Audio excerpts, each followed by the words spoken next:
Well, what a terrible match of football that was.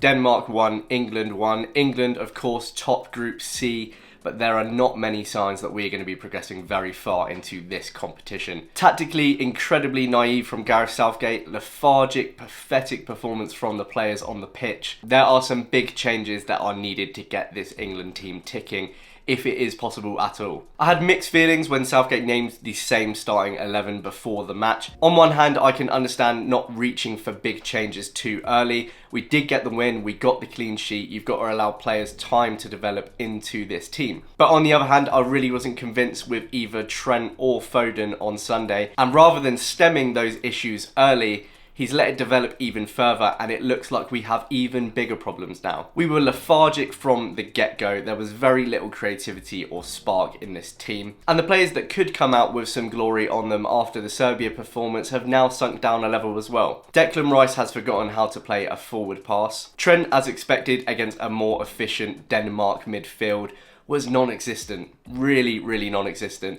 This Trent in midfield experiment has to end here. And Bellingham, who put in a star performance against Serbia, disappeared as well, really struggled to impact the game in the same way. You could see his frustration. Foden looked a bit more dangerous. He was getting onto the ball in more central positions. He had that early chance cutting into the box but blasted it over the bar. We're just not seeing that clinical nature that we see for him for Man City. What is the problem here? Why doesn't it work for England with him? Despite the lack of creativity, we did find the net in the 18th minute, and it started very similarly to last time, with Bellingham finding Walker out on that right hand side. Despite the ball looking initially a little bit too weak, he ran down the wing, he collected it, and once he cut into the box, he initially did look a bit indecisive, just like he did in the first match with not taking that opportunity to shoot. But luckily, the ball that he cut across the box deflected and fell into the path of Harry Kane to tap in. But just like last time, we only got worse after the goal. Denmark started to get on the ball more, they started to put a bit more pressure on, and Hjulmand, not being shut down by either of our defensive midfielders, let rip with that long range effort on 34 minutes. Pickford dived the right way, but it hit the post and went into the back of the net. And I said at the time, well, at least we have to attack now, but it's really not what we saw as a response. Just like Serbia, and like we've often seen with this England team,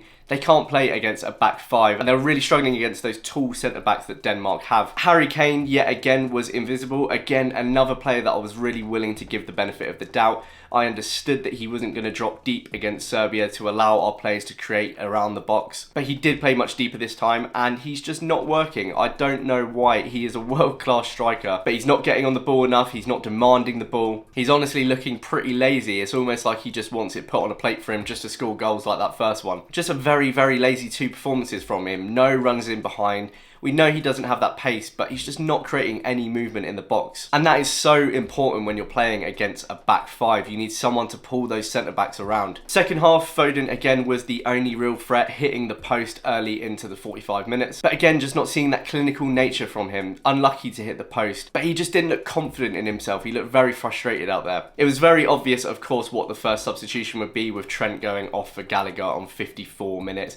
What was the point of that? Just start Gallagher. We know it's coming. And again, it's so Southgate. I hate when managers do this. What's the point of waiting 10 minutes into the half? It clearly wasn't working in the first. Just bring him off at half time. Give someone the opportunity to impact the game with a full 45 minutes. And then more bafflingly, 15 minutes later, we got a triple substitution, something that is very uncommon for Gareth Southgate, with Foden, Saka and Kane coming off for Eze, Bowen and Watkins. And for me, although I was very up for such drastic changes, it showed that Southgate didn't have a clue what he was doing. A triple substitution says this is really not working. It's what you expect a manager to do when you're 2-0 down in 30 minutes. And there was some small hints that these were some positive changes, with Bellingham playing Watkins in behind very early into him coming on the pitch, and Schmeichel coming out to block his shot. Finally, a runner in behind, and although he didn't find the net, I think he has made a great case for him coming into the next game. But I did feel sorry for the three of these coming into the game, because Eze and Bowen, they didn't have the chance to get on the ball and really make an impact. And knowing Southgate, that would probably be the last that we see of them now. My other problem with these changes though is it was still like for like. We didn't change in shape whatsoever, and this is so Southgate. He only ever brings on a winger for a winger or a striker striker for a striker. He doesn't go,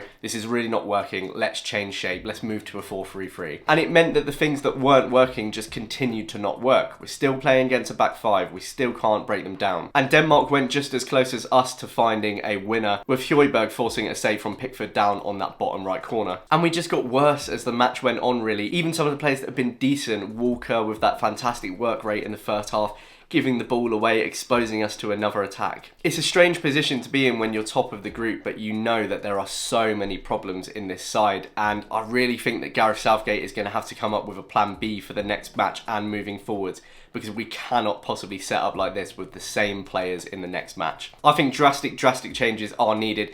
I genuinely would consider dropping Harry Kane in the next one, because we can't have someone so static up front. Trent has to go in midfield. I know Rice was really poor too, but when you've got Trent next to him, who is just not a midfielder in any regard, he's got double the work to do. That means someone like Gallagher, Mainu or Wharton is going to have to come in if we're going to change things up. I'd personally really like to see Wharton. I think he's got the defensive and passing abilities to play in that role. Same can be said for Mainu. But whoever it is, we need energy, we need a more robust midfield, because that's clearly where we were losing the battles all over the match. And as soon as we play someone good, we're going to get absolutely ripped apart there. I mean, it's laughable, right? Gareth Southgate in the post-match conference saying, we don't have a Calvin Phillips replacement. The bloke has barely played any football for the last 2 years. Went out on loan to West Ham, was having a nightmare there. And that comment just sums him up as a manager. Too safe, too placid, just, I don't know. He's run out of ideas if he had any ideas in the first place. He has to go after this tournament regardless of where we finish. But either way, Tuesday is going to be the real test of him and this group of players.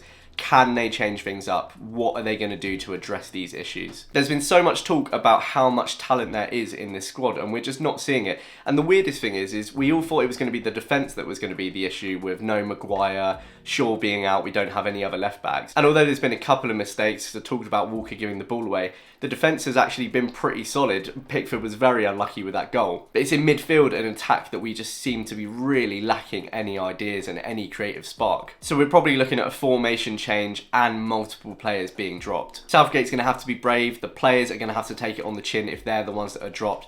And more importantly, the players that come in are going to have to take it by the scruff of the neck and take their chances. One match left in the group stages to get their shit together and sort it out, because otherwise we are looking at a very, very early exit.